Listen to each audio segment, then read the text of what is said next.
ધારી ગામના ફ્રૂટના નાના ફેરિયાઓ અને રેકડી લઈને એક જગ્યા ઉપર વેપાર કરે છે। બહાર ગામના ફેરિયાઓ રિક્ષા લઈને એસટી ડેપોએથી લાઇબ્રેરી સુધી મન ફાવે તેમ વેચાણ કરી જતા રહે છે। બહારના ફેરિયા જે બહારથી વેપાર કરે છે એ જ ભાવથી ધારી ફ્રૂટના વેપારી વેપાર કરે છે। બહારથી આવતા ફેરિયાઓ ગમે ત્યાં રોડ ઉપર રિક્ષા રાખીને ટ્રાફિકની અડચણ થાય તે રીતે વેપાર કરે છે। માઇક ઉપર શોર બકોર કરીને ધ્વનિ પ્રદૂષણ ફેલાવે છે। ધારી ગામના ફ્રૂટ એસોસિએશન દ્વારા ધારી ગ્રામ પંચાયત સેક્રેટરી યશપાલ પરમાર તેમજ સરપંચના પ્રતિનિધિ ભૂપતભાઈ વાળા તેમજ ધારી પોલીસ સ્ટેશનના પીઆઈને રજૂઆત કરી છે। બહારથી આવતા ફેરિયાઓ અને ધારી ગામની અંદર ન આવે અને મનાઈ ફરવામાં આવે તેવી રજૂઆત કરવામાં આવી છે। કેકેએસની ગુજરાતી સાથે સંજય વાળા ધારી।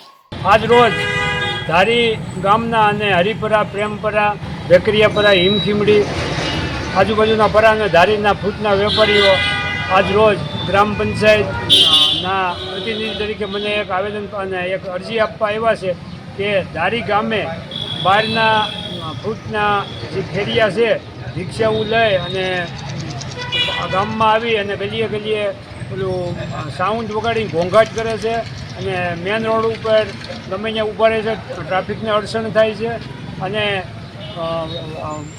સાઉન્ડમાં જોર જોરથી રાડ્યું નાખે તેથી રાહદારીઓનું ધ્યાન ત્યાં કેન્દ્રિત થાય અને અકસ્માતના પણ બહુ ભય રહે છે।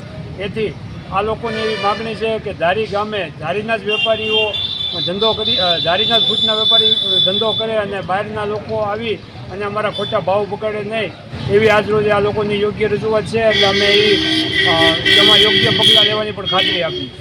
ધારી ગામની અંદર બહાર ગામથી આવતા ફેરિયાઓનો ત્રાસ ને ધારી ગામની અંદર અમે લોકો ઘણા સમયથી ફ્રૂટનો વેપાર કરીએ છીએ ને એક સાયલેન્ટ મોડથી અને નિરાતે વેપાર કરે છે। બહાર ગામના આવીને ભાવતાલ બગાડે છે ફ્રૂટના ને એના ના અમે લોકોને ધારીની અંદર આજુબાજુના પરા વિસ્તારવાળાઓ અને ધારીના સ્થાનિક વેપારીઓ ને ખૂબ માનસિક ત્રાસ આપી અને ઘોંઘાટ કરે છે, માઇક લઈને વેપાર કરે છે અને વેપાર કરવા નથી દેતા। અમે એ પણ જે ભાવમાં વેચે છે અમે પણ એ ભાવની અંદર જ વેચી રહ્યા છીએ, છતાં પણ અમોને એટલો માનસિક ત્રાસ આપે છે અને અમે આપશ્રી સરકારશ્રીને તંત્રને એવી જાણ કરવા માંગીએ છીએ આપના માધ્યમથી કે અમોને આની અંદરથી છુટકારો આપણને બહાર ગામના જે વેપારીઓ ફેરિયાઓ વેપાર કરવા આવે છે એને પ્રતિબંધ કરીને મનાઈ કરી દે।